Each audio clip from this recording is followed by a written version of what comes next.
नमस्कार सांगने आज mini blog को आपण मानक स्वागत। आपण मैंने केमिति अच्छा मत निश्चित कमेंट माध्यम जनइबे।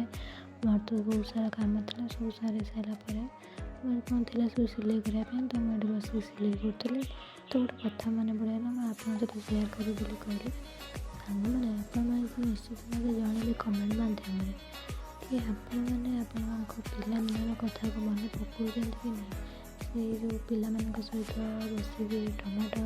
कंचा लंका रसुण दलिकी बाड़ी पछपटे लुचिकी खाइबा घर चोरी नहीं जा खटा दलिकी खाइबा मन पड़े कि नहीं मोर तो बहुत मन पड़े कितु आउ तो से दिन सब फेरिक आसबार ना मन पड़े बहुत हंस भी लगे आम एमती करूँ सेमती करूँ हस्टेल एमती मजा हुए सेमती मजा हुए या मारू ताकू मारू ता बिस्कुट आनी केमती कौन सब बदमाश कर खाते तो मोटे मन पड़े मैं आप सहित सेयार करदेली। भल लगे लाइक शेयर सब्सक्राइब कर दे।